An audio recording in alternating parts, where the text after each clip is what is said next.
I'm Luis Rodriguez, and let's queer up politics. Trump explodes at Marjorie Taylor Greene as Epstein pressure mounts.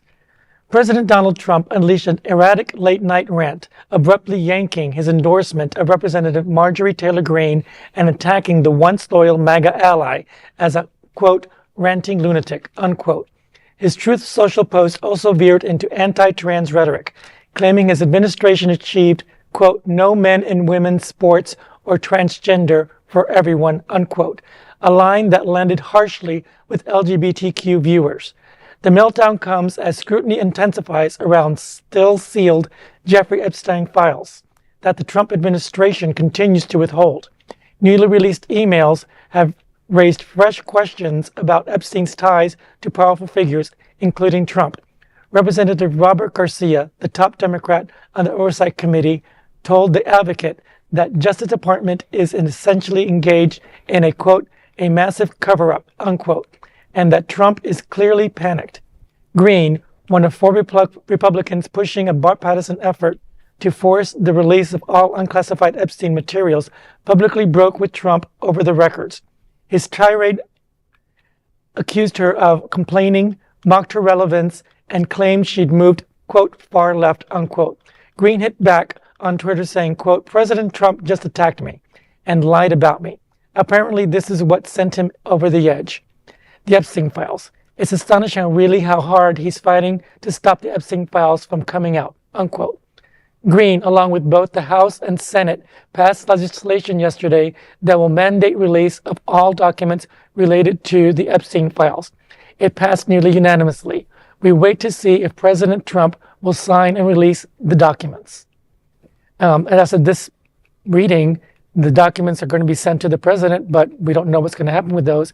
I'm glad that our Congress was able to at least pass something together. Except that turd, Clay Higgins. The one. The turd. Yep. The disgusting man that says it's okay basically to be a pedophile. One left, but it's so glad, I guess the one good star in this, that they can show that actually work together and get something done. And how come they haven't done this in the past years? Get something done. At least now they know you can do it, so now they can't lie that they can't.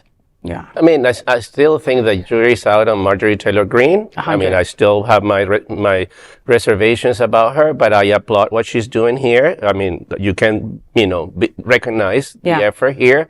But it goes to tell you, in Trump's world, his only currency is that you are loyal to him. Yeah.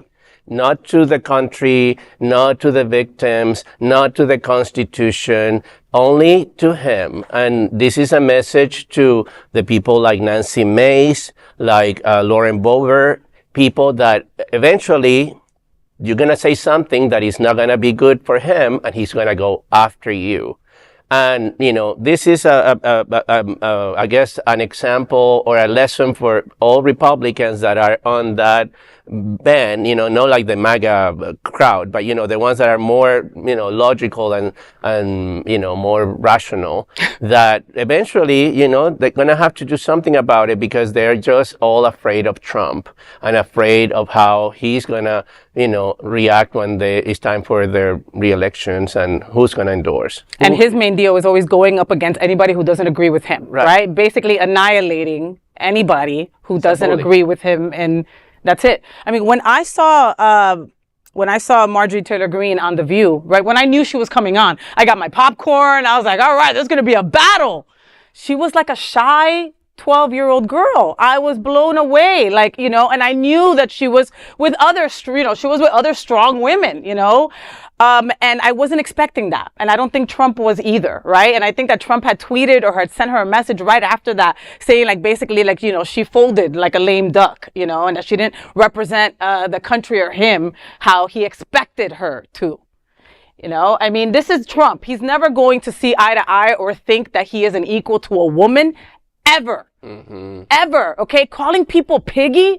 What is wrong with this man? This is completely crazy. So I've been watching everything Marjorie Taylor Greene for the past couple weeks since she's kind of done this little flip. Right. And I've been monitoring all the conservative chats, right? Because I want to see how is MAGA reacting to her? And it seems like they're taking her side over Trump. Shut up. Yes. For real?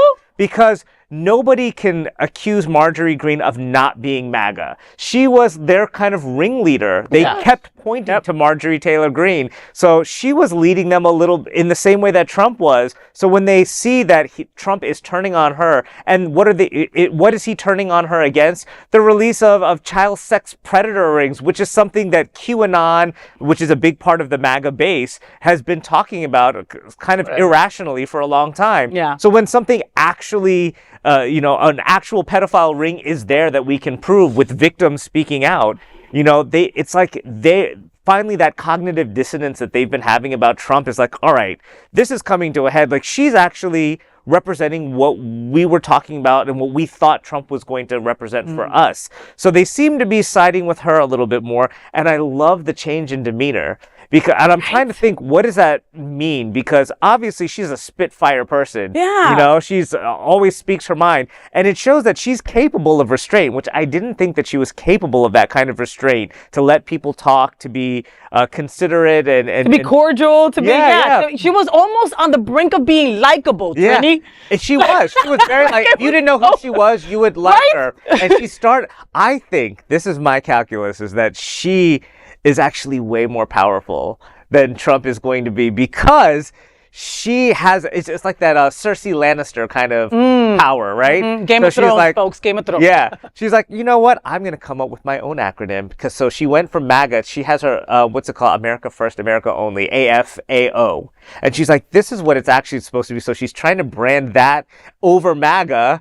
And she's showing this restraint that, because Trump obviously didn't want her to run for the Senate and wouldn't endorse her. So she's like, I'm going to show you what I can do through quiet restraint. And he is losing his shit over it. She's winning. She is winning. And she's up for re-election next year. How was Joy Behar with her at The View? Joy, she was ready to rip her a new one. But I mean, she answered everything legitimately and calmly. And like I said, almost on the brink of being likable. They all said, like, we were ready to, like, we want to hate you, but we can't. Well, you're saying you're speaking truth. This you know what I mean? A master move by... She hired somebody new for PR. I think she may end up moving very high. She may even run for president one day. Must be. Before we end this segment, I just wanted to mention Virginia Joffrey. And I'm sorry if I say her name wrong, right? But she was the first trailblazing whistleblower against Epstein. She's the one that you saw on all the videos that unfortunately ended her own life at the beginning of this year, because she could no longer live on this earth with everything that was happening around her, right? Release the files and her death will not be in vain. There is no other queer nonprofit media platform like this in the entire world. Support our LGBTQ stories by sharing them and subscribing to Queer News Tonight.